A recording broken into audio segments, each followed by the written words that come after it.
Hola, ¿qué tal, Jedis? ¿Cómo estáis? Muy buenas. Hoy en el canal vamos a repasar lo mejor y lo peor de Joan Laporta como presidente del Fútbol Club Barcelona. Ahora que ya sabemos, por fin, que Joan Laporta oficialmente se va a presentar a las próximas elecciones, creo que ha llegado el momento de recordar lo mejor y lo peor de Joan Laporta. ¡Al loro! 10 assists, the Lakers 127 away from the title.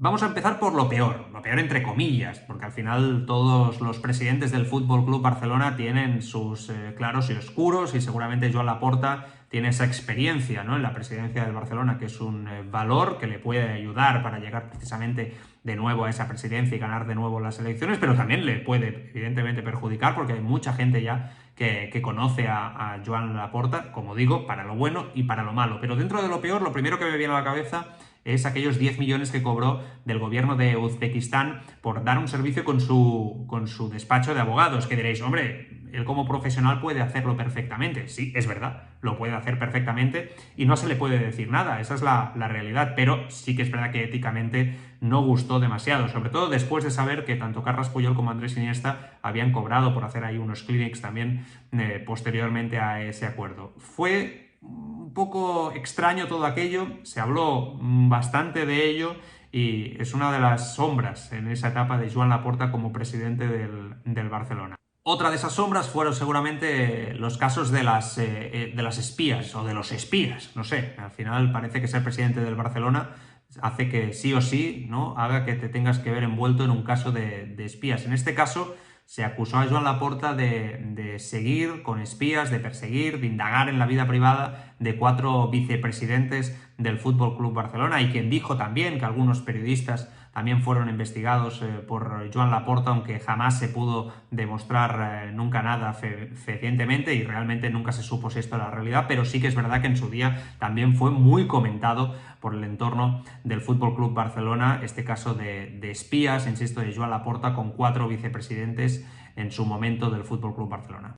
El nombre de Joan Laporta y el de Francisco Franco no pegan ni en cola, pero aunque parezca mentira, en su momento Joan Laporta, uno de sus casos más oscuros, fue el de dar explicaciones por la vinculación de su excuñado a la Fundación Francisco Franco, y su excuñado, Alejandro Echeverría, precisamente trabajó en el club unos cuantos años, precisamente en su etapa inicial del Fútbol Club Barcelona, cuando Joan Laporta inició la conversión en un Barça soberanista y seguramente el Barça más catalanista de su historia. Se habló mucho, pero hay que decir también que Joan Laporta salió de esa situación como nadie, seguramente comunicativamente demostrando que es uno de los mejores presidentes de la historia del club.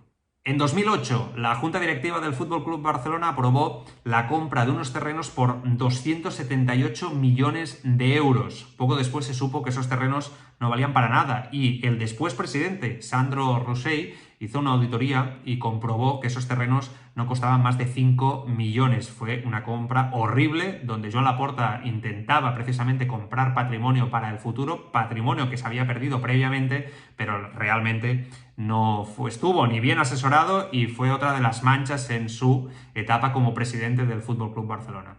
¿Quién nos acuerda de Keirson y Enrique, 2 jugadores brasileños de la empresa Traffic? Cuando oigáis este nombre en Brasil, salir corriendo, y sobre todo si vais a hacer negocios con el fútbol, aún más, porque solo ha traído que problemas. Pues bien, Keirson, Enrique, jugadores que jamás debutaron con el Fútbol Club Barcelona, y Keirson, un jugador del que, si en mi caso hablabas, ¿no?, con algún periodista de Brasil, te decían que no tenía nivel ni para jugar en la segunda del Brasil. Pues sí, llegaron al Fútbol Club Barcelona pagando bastantes millones de euros por ellos, en una práctica, la de fichar jugadores desconocidos, que después se extendería con otros presidentes como Sandro Rosell, que nos recuerda a Douglas, o Josep María Bartomeu, el último, por ejemplo, con Mateus Fernández. En cualquier caso, aunque sea una práctica extendida por los presidentes también que han seguido, ¿no?, en el mandato a Joan Laporta, no hay que olvidar que Laporta con Keirson y Enrique firmó un desastroso acuerdo y, insisto, con una gran aura de misterio en torno a estos fichajes que jamás jamás. Yo creo que no hay socio en este mundo que pueda explicar por qué se les fichó. Y para acabar, y enseguida vamos con las cosas positivas, las cosas buenas como presidente del Barcelona, que son muchísimas e hizo cosas muy, muy buenas, pues nombrar esa etapa como político de Joan Laporta, donde yo creo que se puede decir claramente que fracasó. Primero en el Ayuntamiento de Barcelona y después en el Parlamento de Cataluña. Laporta no supo, no quiso, o quizá su carácter en el establishment político no acabó de encajar, pero realmente no acabó de conseguir, ¿no?, conseguir llenar toda la ambición que tenía política en ese momento Joan Laporta. No he nombrado absolutamente nada sobre su vida privada y sobre algo que se comenta mucho en Barcelona, que es ese Joan Laporta más fiestero, etcétera, porque yo particularmente lo considero algo positivo. Como periodista creo que la gente, el presidente del Barcelona, tiene derecho a divertirse en su vida privada y hacer lo que quiera, y que creo que ser presidente del Barcelona no significa que si Joan Laporta quiere celebrar un título y pegarse una gran fiesta, no pueda hacerlo en ningún momento. Incluso creo que va bien de vez en cuando ver a personajes públicos, ¿no?, y que siempre tienen que ser tan perfectos, que se desmelenan un poquito, si queréis llamarlo así, y que son normales como cualquiera de nosotros y buscan pasárselo bien. Por eso insisto que para mí es algo positivo. Y vamos con más cosas positivas. Justo antes de que Joan Laporta y Pep Guardiola formaran uno de los tándems más importantes en el 2009, Laporta recibió un voto de censura que obtuvo el 60% del apoyo de los socios que fueron a votar ese voto de censura. Eso hizo que muchos de sus directivos dimitiesen. Eso fue otro de los fracasos de Laporta. Laporta aprendió la lección, reconvertió ese equipo totalmente, dando salida a Deco, Ronaldinho y compañía, casi Eto'o, ¿no? Y finalmente no fue así, lo fue la temporada siguiente, y a partir de ahí fue la cosa mejor. Pero a Joan Laporta ya pocos se acuerdan de que le fue de un pelo en su momento, insisto, en ese momento en la presidencia del Fútbol Club Barcelona. Realmente las cosas que ha hecho Joan Laporta como presidente son muchísimas. Seguramente estamos hablando del presidente que ha construido el mejor Barça de la historia y uno de los mejores Barças de la historia. Con todo lo malo en su gestión, con una Laporta presidencialista 100% en su momento, que ya hemos repasado, yo creo que Laporta consiguió aunar y unir al barcelonismo de una forma brutal. Su palmarés lo tengo que leer, porque como presidente realmente es espectacular. Lo tengo aquí. 4 ligas, 2 ligas de campeones, 3 supercopas de España, una de Europa, una Copa del Rey y un Mundial de Clubes. Todo ello en tan solo 7 años, porque recordemos que cuando entró en el club solamente pudo estar 7, no los 8 que le correspondían en su momento, y que él cambió los mandatos de 4 a 6 años también como presidente del Fútbol Club Barcelona. Un palmarés de lujo, brutal, y que además consiguió con dos Barças que él construyó como presidente, acertando en la elección del entrenador, con Chiqui como director deportivo, primero con Frank Rijkaard y después con Pep Guardiola, insisto, en el mejor Barça de la historia. Y precisamente esa elección de los entrenadores fue para mí otra de las mejores cosas de Joan Laporta como presidente. Joan Laporta tiene muchos defectos,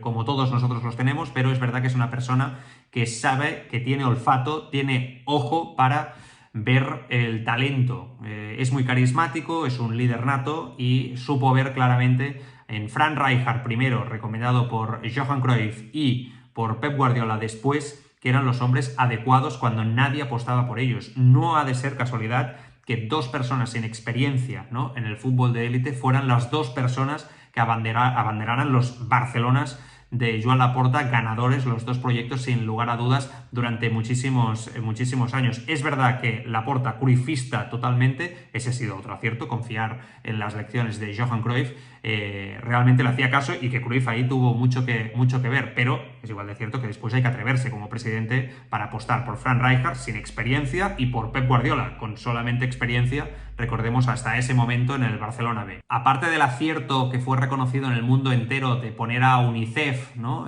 como patrocinador en la camiseta del Fútbol Club Barcelona, es verdad que otro de los aspectos que se comenta poco y se recuerda poco, y yo creo que es importante comentarlo, es que en la etapa de Joan Laporta el Barça era un club respetado. ¿Pero respetado por quién? Pues seguramente muy respetado por las instituciones futbolísticas. Esto del fútbol al final se juega también mucho entre bambalinas. No me refiero a que los árbitros vayan o no guiados. Nunca defenderé un deporte, ni hablaré de él, ni me ganaré la vida en la radio con él, ni aquí con vosotros, donde crea que los árbitros están comprados, ni hay nadie que les va diciendo, ¿no?, qué deben de hacer o qué deben pitar o qué no pitar. Pero sí que es cierto que después, en esto del fútbol, es importante tener buenas relaciones en la Federación Española, en la UEFA, en FIFA, y en esto Joan Laporta era el rey, algo que claramente se echó mucho en falta, especialmente con Bartomeu, pero yo creo que también un poco decepcionante fue la etapa con Sandro Rosell, que quizá no se supo mover tampoco entre bambalinas de la mejor manera. Además, Joan Laporta, curiosamente, contó con un aliado en la Federación Española de Fútbol curioso, que era Joan Gaspar, el expresidente del Fútbol Club Barcelona, en las antípodas a nivel futbolístico de ideales, ¿no?, de Joan Laporta, y que en ese momento estaba en la Federación Española de Fútbol de Villar. Y esto, yo creo que el tándem Laporta-Joan Gaspar, y un Laporta que en un momento clave supo dar el apoyo a Villar, consiguieron que el Barça fuera un club respetado en las instituciones y, ojo, temido por los aficionados de los clubes rivales, también importante. Ya hemos dicho que Laporta consiguió que el club fuera un club desacomplejado totalmente. Seguramente su carácter ya es así. Joan Laporta es una persona muy desacomplejada, que dice las cosas muy claras al respecto, con una personalidad arrolladora y muy fuerte, y yo creo que por ahí iban los tiros, ¿no? Al final consiguió que el Barça pues, fuera una imagen total de su personalidad. Y eso era la parte buena. También había una parte mala, como hemos repasado, un club presidencialista 100%, pero en lo bueno, pues ahí, insisto, el FC Barcelona salía ganando. Además, él tenía muy claro, cantera, cantera y cantera. Otra de las cosas positivas de este Barça de Joan Laporta en su etapa. La cantera se ha perdido en los últimos años. Es muy probable que de nuevo, y más teniendo en cuenta la situación económica del club actual, con Joan Laporta se recuperara precisamente esa apuesta por los jugadores de la casa y por un juego que aún, aunque os digan lo contrario, es aprovechable, el juego de posición del FC Barcelona. Finalmente, algo que he puesto antes como algo no negativo, ¿no?, pero que está ahí, que es el posicionamiento soberanista de Joan Laporta, que a muchísima gente no le gustó, y su posterior dedicación a la política, lo voy a poner también como algo positivo, porque a mucha gente le encantó que Joan Laporta convirtiera al Barça en un club soberanista, que claramente dijera que el Barça debía de ser un club independentista y fuera claro respecto a los orígenes de la entidad. Y yo creo que esto entre los aficionados del Barça estaría todo al 50%. Hay muchísima gente que le encanta que Joan Laporta se posicione políticamente y también lo haga con el FC Barcelona si él es presidente. Por lo tanto, yo creo que es justo que, igual que hay mucha gente que no le gusta, también es justo ponerlo en la parte positiva y que haya mucha gente que le acabe gustando. Bueno, en fin, pues que hemos repasado un poquito lo mejor y lo peor de la etapa de Joan Laporta como presidente de cara a estas elecciones que se acercan día a día, semana a semana, mes a mes, bueno, ya casi ni mes a mes, porque están a tocar de la presidencia del Fútbol Club Barcelona. Insisto, queda mucho camino, pero Joan Laporta, Víctor Font y seguramente Toni Freixas son los grandes favoritos. Con los otros dos no podemos repasar tanto lo bueno y lo malo porque no han estado, evidentemente, en la presidencia del FC Barcelona. Joan Laporta, por su experiencia, nos permite analizarlo aquí en el canal de una forma mucho más clara. Vamos a hablar, evidentemente, de muchos otros temas aquí en el canal respecto a estas elecciones del FC Barcelona y espero que nos sigáis. Hasta luego, Jedis. Cuidaros.